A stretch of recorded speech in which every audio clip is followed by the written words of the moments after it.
In all my years, I've never seen a guy like you who works so hard but has nothing to show for it.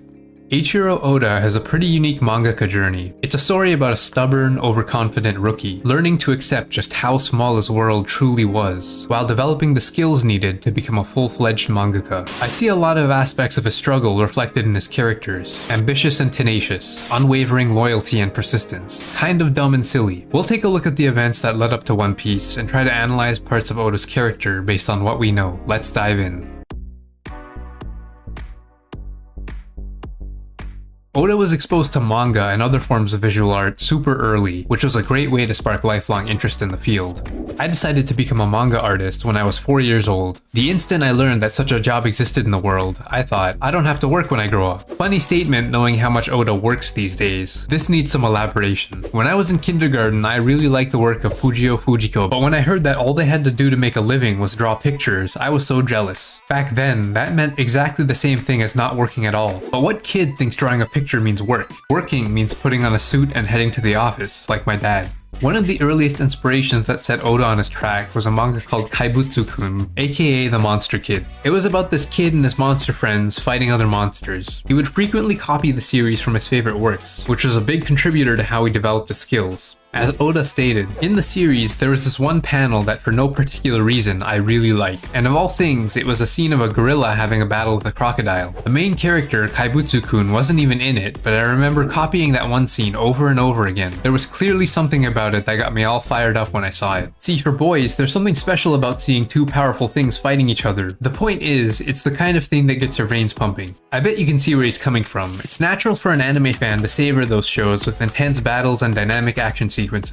It fuels a kid's need for physicality and excitement. Maybe they even provided you with a heroic role model. This is one of those series for Oda, the ones that inspire a sense of courage and self-confidence. His pirate fascination, on the other hand, comes from his favorite TV show at the time, Vicky the Viking, a European co-produced anime. As Oda explained, ever since I was little, I liked pirates. As a child, I really liked an anime series called Vicky the Little Viking. It was about a little kid who admires Vikings and his dream is to become one of them when he grows up. As I did research on pirates for One Piece, I realized that Vikings are a type of pirate. I feel that it's awesome to have friends on your team, just like the Vicky series. It may not be the best comparison, but I feel like that series spirit is carried on within my work. Shows like these help to stimulate a sense of imagination and adventure.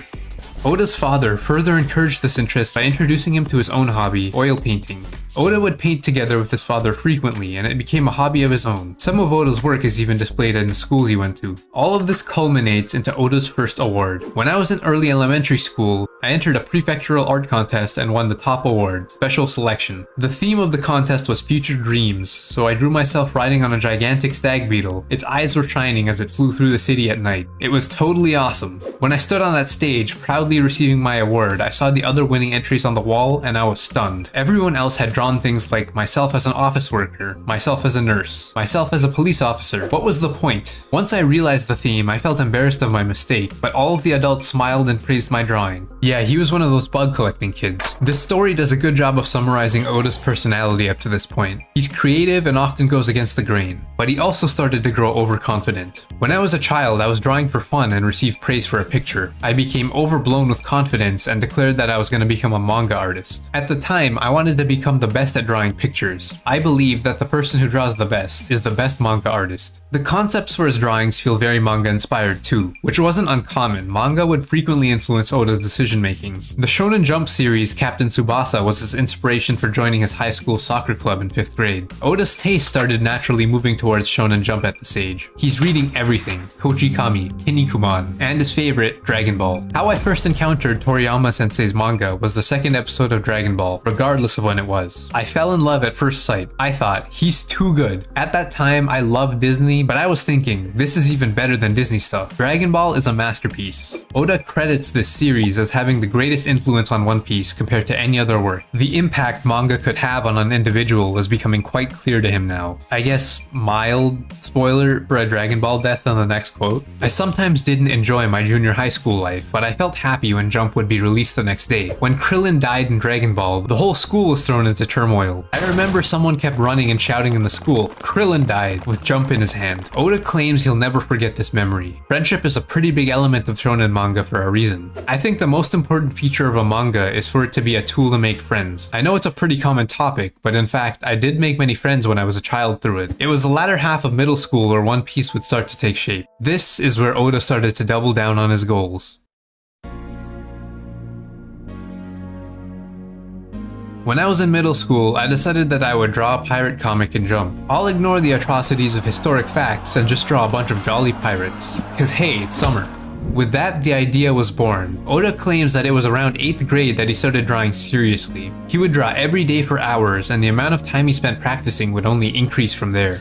He's already developed impressive drawing skills at this point, but the first hint that it might not be as easy as he thinks was dropped around this time. When I was in middle school, I drew a photorealistic picture for a drawing competition that I was extremely satisfied with. I thought I would surely win the grand prize, but ended up receiving a secondary prize. The drawing that won the grand prize was an energetic piece that seemed like something a middle school kid would draw. A secondary prize still shows that Oda's got some skill, but given his overconfidence, this must have had him asking some questions. Why did something characteristic of the typical middle schooler beat his piece? If the winner's work screams energetic, what does your own work say? Everyone around him would always praise his work, so this was new. For Oda, frustration tends to be motivating more than anything, so this didn't kill his drive. He kept on practicing, even sacrificing time with his friends, even losing friends. He would quit soccer in his first year of high school to focus wholly on manga. Not even an experienced artist could make him waver. One day, I saw something a veteran artist had said that shocked me. He had written, "It's more fun drawing manga as a hobby. You shouldn't make it your job." That statement really ticked me off. He was a pro, having fun and making a good living, and he wanted other people not to do the same thing. What kind of advice is that? He was a master of the craft, and I was just a kid. Anyway, then I became a pro. As Oda approached the end of high school, he started developing his own way of drawing, but it didn't get the response he expected. When I was 17, I created my own style in order to become a manga artist. This also satisfied me very much, but the only reaction I received from others was that it's a different kind of picture. I learned that there was no such thing as an appropriate level of drawing skills, and from this realization, I lost sight of what I needed to do to become a manga artist. The style he was developing would go through a lot of changes, but it's clear that the constant stream of praise was slowly diminishing. In his final year of high school, he would take interest in the Tezuko Award, a contest targeting rookie manga artists offered by Shueisha, the company that publishes Weekly Shonen Jump. Oda's submission to this contest would be his first full-length manga after 4 months of work,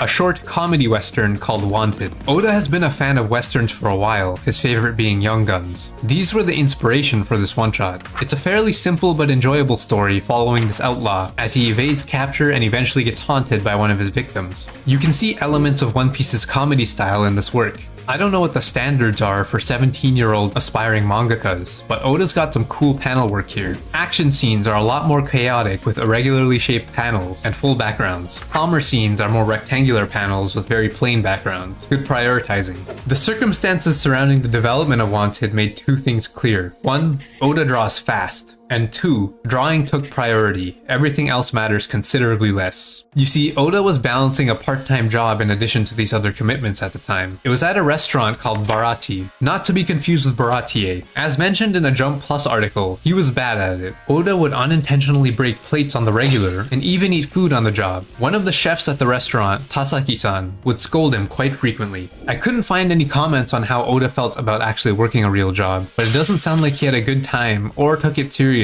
But it probably provided some motivation for the contest, and some good inspiration for the Baratier arc. On top of that, he broke his nose in an accident in the most critical stretch of time for the competition. 3 days before the deadline, I had 7 blank pages for the manuscript. I was thinking 2 more days would be enough, but an accident hit me. It was a car collision, and it was 100% the other person's fault. He was actually excited riding in an ambulance for the first time and was hospitalized for an entire day. Also, 7 pages in 2 more days?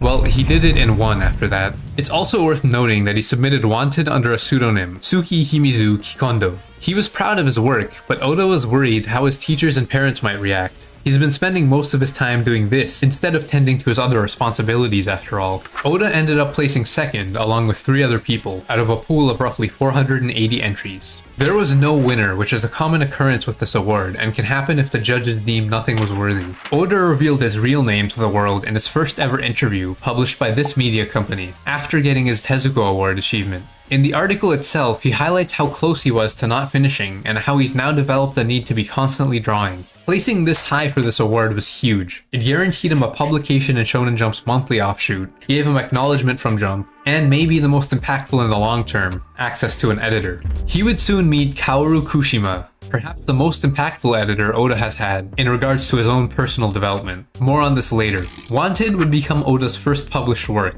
He'd actually go on to become a committee member for the Tezuka Awards in the future too. He now has a published manga and some reputation. Where does he go from here?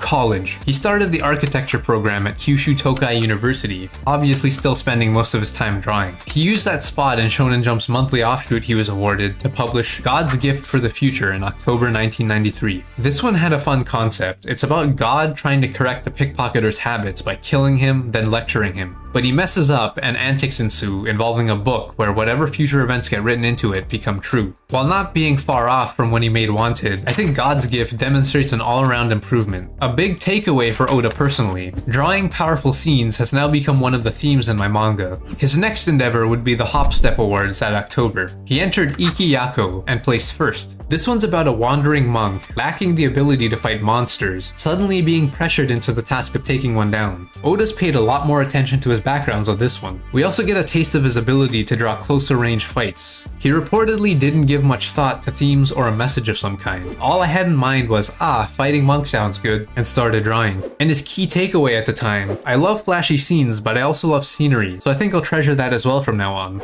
The entire time he'd been writing these one-shots, he actually didn't disclose his accomplishments to his peers. Actually, I hid the fact that I drew manga from a lot of my friends. I don't know about now, but back then, writing amateur manga meant being made fun of. I did not want to be called an otaku, so I decided that until I became a professional, I'd secretly be a closet manga author. With these awards under his belt, Oda was ready to take the next step. Dreading his upcoming exams, Oda dropped out of university in early 1994. This was it. After a year of that, I got to thinking, this really is a waste of time, so I headed for Tokyo. Of course I hated studying, but more than just that, heading down that path as a college student gave me the sense of impending doom. Under the charge of his first editor Kushima, he took his next step towards becoming a mangaka.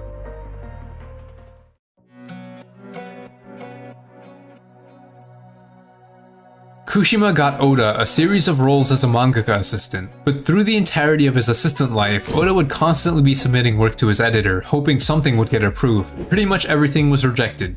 This guy really picks apart my stuff. He's got so many complaints about it. I came to Tokyo because I was so confident in my ability, and obviously, I wasn't going to take anything to Shonen Jump that I wasn't supremely confident in. It just never occurred to me that anyone would have any issues, any corrections for my work. I remember every time this would happen, I would be so mad. But the thing is, what he said was correct. At first, I always assumed my way was right, but later on, I would see how I was wrong. The denial was very strong. Oda thought Kushima was the problem, and even had other editors look at his work. They agreed with Kushima, so I had to be like, I'm sorry, you were right the first time. But I remember it just wasn't happening. I wasn't getting approved. I remember thinking, why won't they take my work? Oda wasn't putting on a front with the stubbornness and overconfidence. He genuinely believed in his competence. His knowledge of the industry was limited, and he had an inflated sense of self from how much recognition his past work had gotten. When I was 19, I received my first fan letter. Somebody I didn't even know complimented the work I made. I was very happy. Then, I remembered the essence of this art form, the ability to create something that people would enjoy. The world outside of Jump kept praising his work.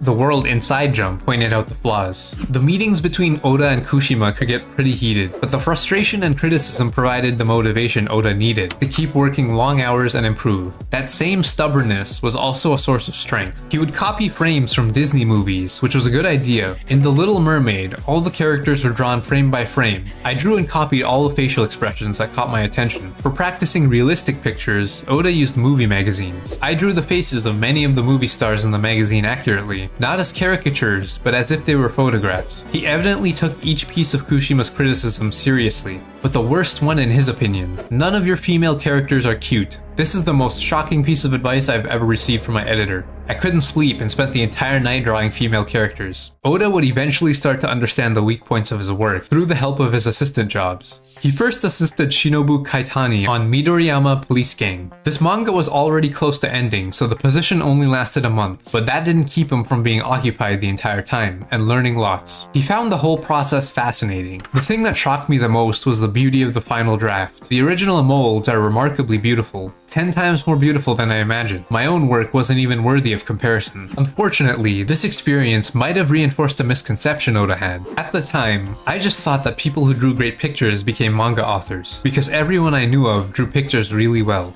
But with the next position, Oda would start to make significant improvements. He then spent around 18 months under Masaya Tokuhiro, working on 2 sequential series, the final bit of Jungle King, followed by Kappa Man. Like in the past, outside of drawing, Oda didn't take things very seriously. I will admit in my younger years, depending on your point of view, I was either extremely honest or extremely rude, and I would say stuff like, "This sucks," "This is boring," "This is too hard." Naturally, this affected how he'd behave in the corporate world. His age probably helped let a lot of things slide, though he felt like much of what he was doing often got overlooked. Everyone would treat him nicely and be surprised at how young he was. They'd even make compromises for him. They moved their break time so Oda could watch a TV show he was regularly tuning into. They even listened to that hip FM music he was into once in a while, even though Tokuhiro would always play AM. In a conversation between Tokuhiro and Oda from a One Piece art book, Oda revealed that there was one specific panel he drew back then that's credited as being what made One Piece what it is today. Oda was really happy to get the opportunity to draw this panel because it showed how much Tokuhiro trusted him.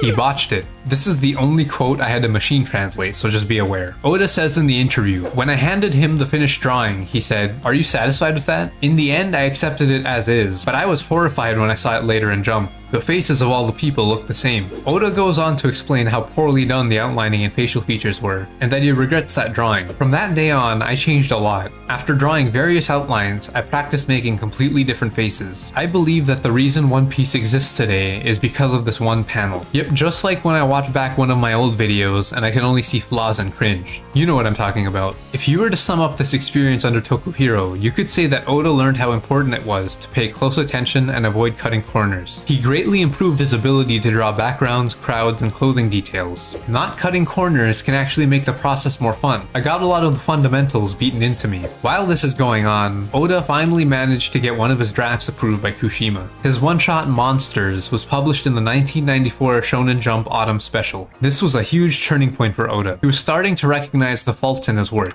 When I read my own manga that was published in a magazine, the same way as reading a professional manga, I realized the meaning of Mr. Kushima's words, although it was frustrating. Monsters is about a samurai defending a village from a dragon, and probably shows the biggest jump in improvement between one-shots. It has a One Piece-like vibe to it with a lot of its story beats. Also, side note, if we look at all of Oda's published one-shots so far, you can see the beginnings of a certain swordsman character from One Piece.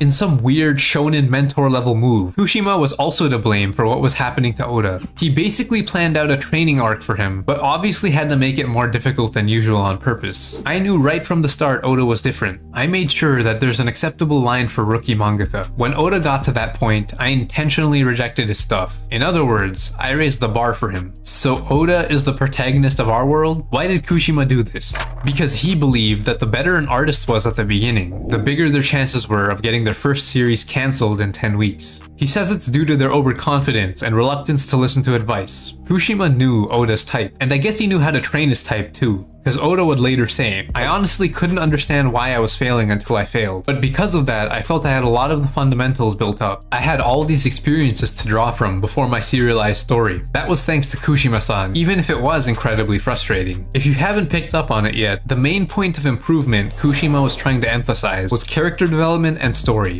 Oda thought one-shots were like movies, where you don't need every character to stand out. You just need the story to be good. Kushima would try and work on this issue by having Oda draw tons of one-shots. He wanted him to keep coming up with characters, having lots of ideas to later call upon. For the assistant roles, Kushima mainly wanted Oda to get familiar with how the weekly serialization process worked. He purposely sent him to someone who drew comedy and someone who drew drama, knowing this is what Oda was interested in doing. I would read these one-shots from other new artists and be like, what? Mine is so much better. How can this be? At the time, all I could think of was, why won't they accept it? But I could tell there was love behind those answers, so I couldn't just completely hate you. After Kappa Man ended, Oda's final assistant role would be under Nobuhiro Watsuki, working on Rurouni Kenshin. Unlike Tokuhiro, Watsuki was more laid back and easygoing in regards to assistant involvement. If they had ideas, he would listen and critically review them. One of Oda's ideas actually made it into the work. He came up with the idea for Honjo Kamatari. He generally just really enjoyed working here and made a lot of connections with the other team members. Don't know if you can call friends like us manga buddies or manga rivals, but that was the place where we all met. It was a fantastic place to be. From when we were all assistants, we all wanted to cultivate ourselves with this kind of let's all become serial authors attitude.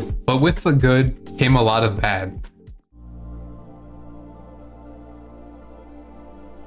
Outside of the assistant work, Oda was getting increasingly distressed by continuing rejections after Monster was published. What made the situation different this time was that he was starting to listen and incorporate Kushima's advice, but he was still having trouble. He recognized how big the wall in front of him truly was now. Oda hit many lows where he'd temporarily lose the will to move. There was even a moment where he considered giving up on his dream. It was only once, but I thought to myself, well, there's still time for me to make it as a salaryman. But I was saved by the words of my editor at the time. The two of us were always fighting, but one day he said to me, in all my years, I've never seen a guy like you who works so hard but has nothing to show for it. That brought on the tears. Just those few words put me at ease, and I thought about going for it with everything again. Claiming this to be his last resort, Oda eventually decided that he was going to go back and develop his pirate-themed manga idea. He put together a draft for a one-shot called Romance Dawn, which finally managed to impress Kushima. It was approved for further development. Oda sat on this idea for a reason. Writing a manga with a pirate motif was something I wanted to write since I was in middle school, but it wasn't something I just wanted to do as a one-shot. The scale of the project would be small, and there wouldn't be any way to do everything I'd want with it, so I made it a point that if I was gonna do it, I'd make it serialized. But as we've seen, serialization isn't an easy task. I was really just hanging by a thread and prepped myself thinking, if this doesn't work out, I'll just have to give it all up. And that's where Romance Dawn came from. So you could say I deliberately wrote it as the very beginning of this grand story, making it very clear that it was meant to be continued. Kind of like me telling everyone, look, I really want to write this story. Romance Dawn released in the 1996 Shonen Jump Summer Special and received general praise from its readers. Around the same time, Oda would get a new editor, Takanori Asada.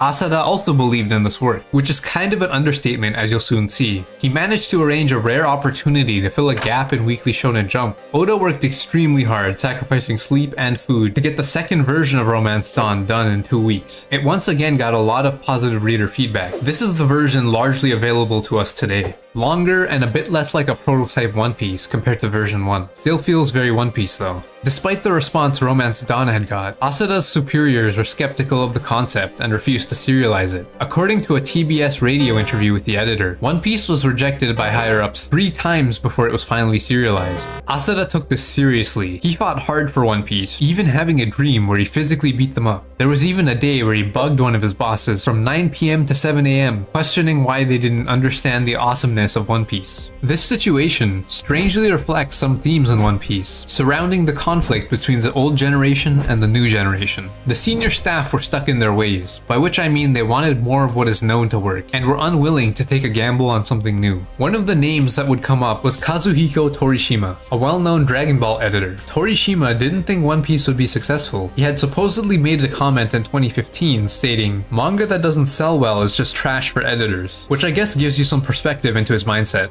After several months of arguing between Asada and his superiors, One Piece was finally approved for serialization in Weekly Shonen Jump. Oda was actually still working as an assistant under Watsuki through all of this, though with reduced hours to focus on his own work. He formally resigned as an assistant on good terms and became a full-fledged mangaka. Oda was aware that Jump would typically give a new series about 10 installments to gauge response. He and Asada would start refining the story and put together the first 8 chapters of One Piece. The most notable change is probably the one involving Shanks. He originally wasn't supposed to lose an arm whatsoever. The idea comes from the editor's suggestion to spice up the first few chapters of the story. After the first chapter released in July, One Piece was proving to be quite promising, ranking higher in fan response than any of the other co-features. Oda and Asada were still quite anxious about it. Once the first volume of One Piece was released, they reportedly hid in a bookshop, wondering who the first customer would be. They shouted for joy when it was a kid around 12 to 15. Nice to see kids actually mimicked One Piece moves. It was always just jutsus and in the schoolyard during my elementary school days. Asada even spied on passengers reading Jump on trains to gauge reactions. From here on, Oda would develop an unwavering loyalty to One Piece. He's so committed to the success of his work that he sacrifices many other aspects of his life, and this is beyond the already high standard of sacrifices mangakas make in general. When editor Naoki Kawashima joined One Piece in 2016, Oda told him to die for One Piece. This is the level of dedication we're talking about. That first release in July 1997 was followed by many more years of ups and downs for Oda. Lots of pain and triumph. A healthy mix of meticulous planning, cool improvisations, and making impactful decisions on a whim. But that's a story for another time. More mangaka videos to come eventually.